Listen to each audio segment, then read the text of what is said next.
his brief statement after court today, the former president again referred to a document he's been promoting lately that he says proves his allegations of voter fraud. It doesn't. The claims in the document are unproven or debunked. It's clear, though, that 3 years ago, millions of people did believe such lies. On January 6, thousands acted violently on it. And today, one of them, a 42-year-old grandmother, reported to a federal prison in West Virginia to begin serving a long sentence. CNN's Donnie O'Sullivan recently spoke with her about whether she still believes in the lies that turned her into a Capitol rioter. How do you feel when you watch this? You know, I think I'm more numb when I look at this stuff. It's like surreal to me. I mean, look how angry I look. You'd admit this is a bad look. Totally. Yeah. You know how dumb I feel when I look at this picture? Like, oh my goodness. Rachel Powell, also known as the Pink Hat Lady, is about to begin a 5-year prison sentence for her role in the January 6 attack on the US Capitol. She's a mom of 8 and grandmother of 6, and she spent most of the last 3 years under home detention in rural Pennsylvania. Is this what you expected from an insurrectionist, a terrorist? How'd I have time to plan an insurrection when my life is busy like this? Making pie, raising babies. Why did you decide to go to D.C. on January 6th? Well, how often does a president ask you to come to a rally? Doesn't happen. At some point, this goes from peaceful protest to you having an ice axe in your hand, breaking a window, trying to get into the Capitol. How did that happen? It got violent, and it was violent for a while, and I'm completely in pain. And because you had been hit?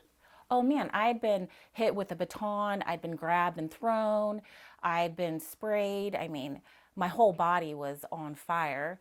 I don't think there was rational thinking in my head at that point. I didn't have an ice axe that passed through the crowd. Somebody put it in my hands, and it was only in my hands long enough to take out that window pane, and yet I've been charged with a deadly weapon. Somebody give you the ice axe? Yeah. Who? I don't know. You don't remember? I don't know who they were. I don't know where it came from. I don't know where it went. I grew up, and I guess you probably did too, of being told, you know, if a police officer tells you to do something, you should probably do it. Mm-hmm. That didn't happen that day, of course. The police were telling you guys to go away. They never actually told us to go away. I never had an officer look at me and say, you need to leave or I'm going to arrest you.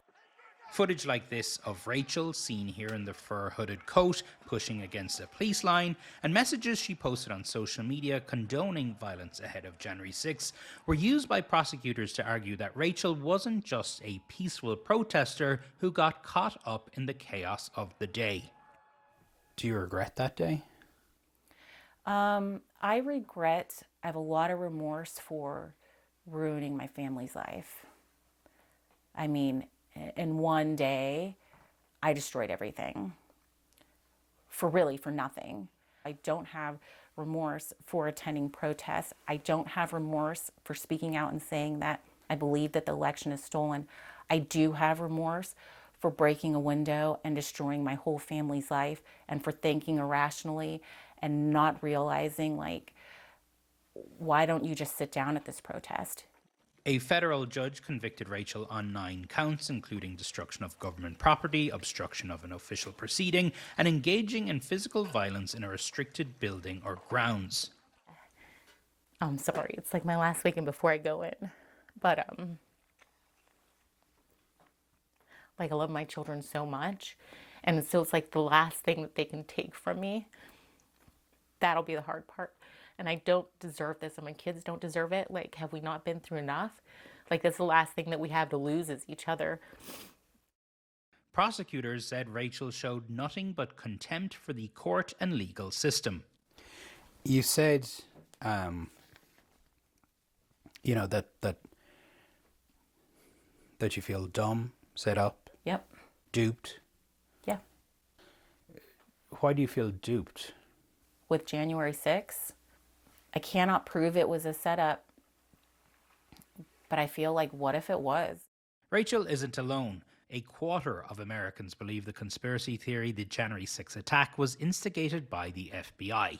People watching this might say, well, you were duped by Trump and everybody around him, and the election wasn't really stolen, and you buying into this has kind of ruined your life. Do you ever feel a bit pissed off with Trump? No, absolutely not. I don't.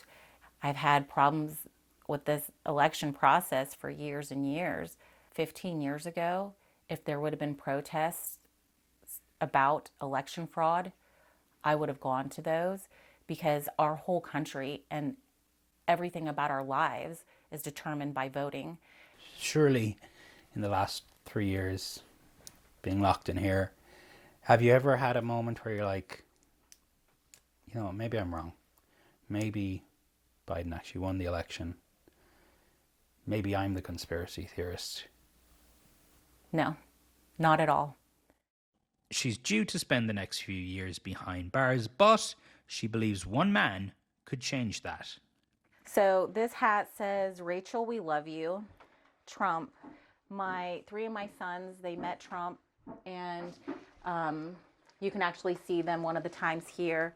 Trump was very encouraging to them. He's made it clear he's going to pardon us. There's a lot riding on this election Totally. for the country, but also personally for you. Oh man, for me it's huge.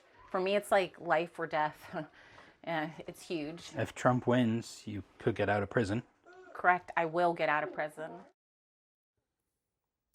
It's amazing to me, although it shouldn't be, that, you know, she spent 3 years locked up in her home and she could have done some research, and she continues to believe things which are demonstrably false and just lies. I mean, it's pathetic.